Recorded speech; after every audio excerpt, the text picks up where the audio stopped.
তো রাসূলুল্লাহ সাল্লাল্লাহু আলাইহি ওয়াসাল্লাম কি করলেন, বললেন যে আব্দুল্লাহ যেন কি করে, স্ত্রীকে ফিরিয়ে নেয়, ফিরিয়ে নিয়ে তাকে কি করুক, রাখুক, আর সে মাসিক থেকে পাক হোক।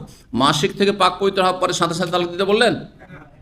একটা তোহর রাখুক, একটা পবিত্রতার সময়কাল রাখুক বাড়িতে, তারপরে আবার মাসিক আসুক, তারপর আবার মাসিক পার হয়ে আবার পাক পবিত্র হোক, তারপরে হয় রাখুক আর না হলে তালাক দিই। এখন প্রশ্ন হচ্ছে এটা কেন করতে বললেন নবী সাল্লাল্লাহু আলাইহি ওয়াসাল্লাম? কেন এই প্রথম পবিত্র তালাক দেওয়া যেত না? অবশ্যই তালাক দেওয়া যেত, কিন্তু কেন তালাক দিতে নিষেধ করলেন? কারণ রাসূলুল্লাহ সাল্লাল্লাহু আলাইহি ওয়াসাল্লাম চান না, তারপরে আল্লাহও চান না যে বিবাহ বন্ধন নষ্ট হয়ে যাক আর দাম্পত্য জীবনে কি হয়ে যাক, বিচ্ছিন্নতা চলে আসুক। দেখেন এখানে এই কথাটি বোঝার জন্য আরেকটি কথা বুঝেন, যে কথাটি বলতে যাচ্ছি। মাসিক অবস্থা যখন স্ত্রী থাকে, স্বামী স্ত্রী দূরে থাকে না?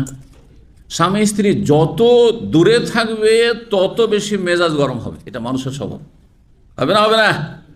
জি হ্যাঁ, আপনারা যারা বিয়ে শাদী করেছেন ভুক্তভোগী, বাড়িতে থাকলে খুব মজা লাগে, কিন্তু প্রবাসে এসে একবারে জীবনটা যেন তিক্ত জীবন, ঠিক কিনা? আর বাড়িতে রাগারাগি হইলেও সাথে সাথে ঠিক হয়ে যায়, কিন্তু এই দূর থেকে টেলিফোনের রাগারাগি হলে সহজে ঠিক হতে চায় না, কারণ দিমাগ ঠান্ডা করার ব্যবস্থা যে নেই। আমার ভাষা বুঝছেন তো? জি হ্যাঁ, আমরা মাদ্রাসায় পড়েছি, তো আমি তো খুব ছোট থাকতাম, আর আমার চাইতে বড়গুলো থাকতো আমার সাথে ক্লাসমেট। তো একটা ক্লাসমেট ছিল বিবাহিত, আর আমার তখন বয়স মাত্র 15-16 বছর।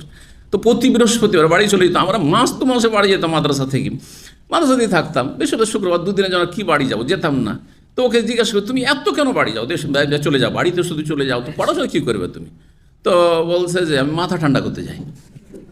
কথা বুঝতে পারছেন? এবার বুঝতে পারছেন মাথা ঠান্ডা মানে, তাই না? মাথা ঠান্ডা থাকলে তালাকের পরিস্থিতি কম তৈরি হয়। এখন নবী সাল্লাল্লাহু আলাইহি ওয়াসাল্লাম যেহেতু চান না যে তালাক হোক, একটা মীমাংসা হয়ে যাক, এই বৈবাহিক সম্পর্কটা বহাল থাক, ইসলাম সবসময় চেয়েছে এটা। কারণ যদি দাম্পত্য জীবন স্থায়ী হয়, আল্লাহ সেটা ভালোবাসেন, আর তালাক হওয়াকে ইবলিস শয়তান ভালোবাসে।